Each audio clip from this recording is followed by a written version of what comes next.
வணக்கம்.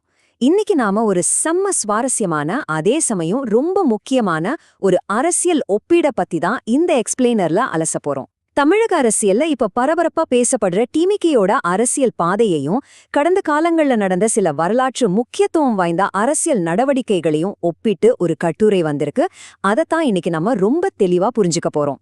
எந்த ஒரு சார்பும் இல்லாம மூல கட்டுரையில உள்ள விஷயங்களை மட்டும் வச்சு இந்த அரசியல் தந்திரங்கள்லாம் எப்படி வேலை செய்யுதுன்னு வாங்க ஆழமா பார்க்கலாம். சரி, இன்னைக்கு நாம என்னென்ன பார்க்க போறோம்னு டக்குன்னு சொல்லிடுறேன். 1.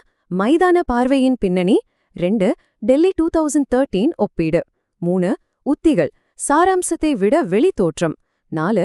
ஊழல் எதிர்ப்பு பிம்பம். கடைசியா 5. டிவிகேயின் எதிர்கால கணிப்பு. அவ்வளவுதான். உள்ள போலாமா?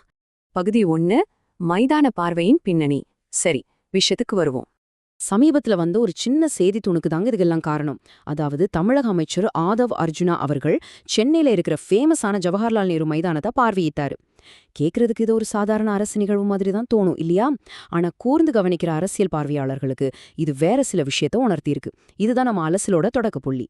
சரி, இந்த சாதாரண நிகழ்வை இவ்வளவு உற்று நோக்கி ஒரு பெரிய அரசியல் ஒப்பீட்டு செஞ்சது யாருன்னு பாத்தீங்கன்னா, அவரு பேரு ரந்தீப் சிசோடியா. இவரு ஒரு பிரபலமான எழுத்தாளர், பயிற்சியாளர், அது மட்டும் இல்லாம த க்ரூசேடர் அப்படிங்கிற புகழ்பெற்ற புத்தகத்தோட ஆசிரியரும் கூட. வரலாற்று நிகழ்வுகளையும் இப்ப நடக்கிற விஷயங்களையும் ஒப்பிட்டு பாக்குறதுல இவரு ரொம்பவே ஸ்பெஷலிஸ்ட்.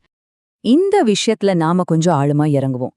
சிசோடியா அந்த செய்திய பார்த்த உடனே சொன்ன முதல் வார்த்தை என்ன தெரியுமா? என் கண்களையே என்னால் நம்ப முடியவில்லை அப்படிங்கிறது தான்.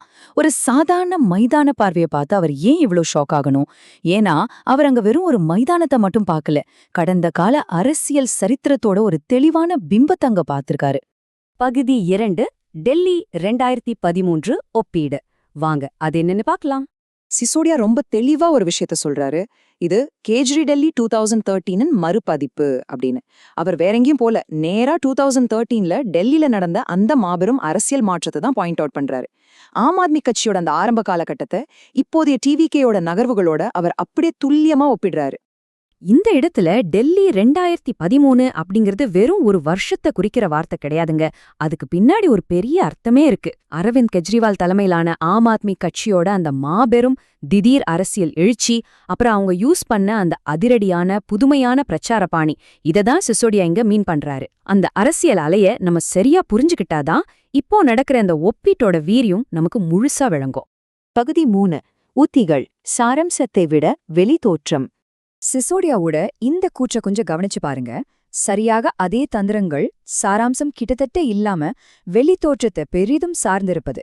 அதாவது அவர் என்ன சொல்றாருன்னா, மேலோட்டமான ஒரு மாசான அப்பீலுக்கும் விளம்பரங்களுக்கும் தான் இங்க அதிக முக்கியத்துவம் கொடுக்கப்படுது. ஆனா அடிப்படையான கொள்கைகளோ ஸ்ட்ராங்கான திட்டங்களோ அங்க பெருசா இல்ல அப்படின்னு ரொம்ப ஆணித்தரமா விமர்சிக்கிறாரு. இது ஒரு கட்சியோட இமேஜ் எப்படி பில்ட் பண்ணப்படுது அப்படிங்கிற முரண்பாட்டை ரொம்ப அருமையா விளக்குது. ஒரு தராசுல வச்சு பார்த்தோம்னா ஒரு பக்கத்துல வெளி தோற்றம், அதாவது ஆப்டிக்ஸ் செம்ம வெயிட்டா இருக்கு. ஆனா இன்னொரு பக்கத்துல கொள்கை அல்லது சாராம்சம் ஒண்ணுமே இல்லாம காலியா இருக்கு. சிசோடியாவோட பார்வையில டிவிகேவோட தற்போதைய அப்ரோச் இப்படிதான் இருக்கு. மக்கள்கிட்ட ஒரு பிரம்மாண்டமான தோற்றத்தை காட்டுறதுல இருக்கிற கவனம் ஆழமான கொள்கைகளை உருவாக்குறதுல இல்ல அப்படிங்கிறது தான் அவரோட பாயிண்ட். பகுதி 4, ஊழல் எதிர்ப்பு பிம்பம். இது ரொம்பவே இன்ட்ரெஸ்டிங்கான பகுதி. அரசாங்கம் ரொம்ப திட்டமிட்டு ஒரு போலியான கதைய, அதாவது ஒரு ஃபேக்ட் நரேட்டிவ மக்கள் மத்தியில கட்டமைச்சிட்டு வராங்கன்னு சிசோடியா குற்றம் சாட்டுறாரு. இது சாதாரணமான ஒரு குற்றச்சாட்டு இல்லைங்க. மக்கள் கிட்ட நல்ல பேர் வாங்கறதுக்காக சில உண்மைகளை மறைச்சு தங்களுக்கு சாதகமான ஒரு பிம்பத்தை, குறிப்பா ஒரு ஊழல் ஒழிப்பு போராளி மாதிரி ஒரு பிம்பத்தை அவங்க உருவாக்குறதா அவர் சொல்றாரு. இந்த போலியான கதை எப்படி ஒர்க் ஆகுதுன்னு சிசோடியா ஒரு 3 ஸ்டெப் சுழற்சி முறையில ரொம்ப தெளிவா விளக்குறாரு. ஃபர்ஸ்ட் ஸ்டெப், தேர்தல் நேரத்துல எதிர்க்கட்சிகள் மேல ஊழல், முறைகேடுன்னு பயங்கரமா குற்றச்சாட்டுகளை வைக்கிறது. 2வது ஸ்டெப், நாங்க ரொம்ப சுத்தமானவங்கன்னு காட்டிக்கிட்டு அந்த எதிரிகளுக்கு எதிரா ரொம்ப ஆக்ரஷமா சண்டை போடுறது. ஆனா 3வது ஸ்டெப் தான் ஹைலைட். காலப்போக்குல எந்த கட்சிகளை ஊழல்வாதிகள்னு சொன்னாங்களோ அதே கட்சிகள் கூட அரசியல் லாபத்துக்காக கூட்டணி அமைக்கிறது. இதுதான் சிசோடியா சுட்டிக்காட்டுற அந்த முரண்பாடான ஸ்ட்ராட்டஜி. இந்த இடத்துல தான் நம்ம எல்லாரும் கொஞ்சம் ஆழமா யோசிக்கணும். ஒரு கட்சி இவங்க ஊழல்வாதிகள் அப்படின்னு யார கடுமையா எதிர்த்து அரசியல் பண்ணுச்சோ, பின்னாடி அதே ஆளுங்க கூட ஸ்டேஜ் ஷேர் பண்ணி கூட்டணி வச்சா அந்த தலைவர்கள் மேலயும் அவங்க பேசுற ஊழல் எதிர்ப்பு கொள்கை மேலயும் மக்கள் எப்படிங்க நம்பிக்கை வைப்பாங்க? சிசோடியா கேக்குற இந்த அடிப்படையான கேள்வி அரசியல் தார்மீகத்தை நோக்கி ஒரு மிகப்பெரிய விமர்சனமாவே இருக்கு. பகுதி 5 டிவிகேயின் எதிர்கால கணிப்பு. ஃபைனல் செக்மெண்ட்டுக்கு வந்துட்டோம். ஆம் ஆத்மி கட்சியும் டிவிகேயும் ஒரே மாதிரியான ஸ்ட்ராட்டஜியை தான் யூஸ் பண்றாங்கன்னா, அப்ப ரெண்டு பேரோட அரசியல் பயணமும் ஒரே மாதிரி தான் இருக்குமா, இல்ல வேற மாதிரி இருக்குமா? இந்த சுவாரஸ்யமான ஒப்பீடு டிவிகேயோட அரசியல் ஆயுட்காலம் பத்தி நமக்கு என்ன சொல்லுதுன்னு இப்ப பார்க்கலாம். சிசோடியாவோட கணிப்பு ரொம்பவே ஓப்பனா இருக்கு. ஆம் ஆத்மி கட்சி இதே உத்திகளை பயன்படுத்தி ஆட்சிக்கு வந்தாலும் அவங்களோட சரிவு அப்படிங்கிறது கொஞ்சம் படிப்படியாவோ மெதுவாவோ இருக்கலாம். ஆனா டிவிகேய பொறுத்த வரைக்கும் இந்த உத்திகள் அவங்களுக்கு லாங் டேர்ம்ல கை கொடுக்காதுன்னும் அவங்களோட அரசியல் வீழ்ச்சி ரொம்பவே சீக்கிரமா நடந்துடணும் அவர் உறுதியா கணிக்கிறாரு. சோ இதுல இருக்கிற மிக முக்கியமான பாயிண்ட் என்னன்னா, சிசோடியாவோட இந்த ஃபைனல் ஸ்டேட்மெண்ட் தான். இருப்பினும் முன்னரே கணித்தபடி ஆம் ஆத்மி கட்சியை விட டிவிகேயின் முடிவு மிகவும் விரைவாக இருக்கும்.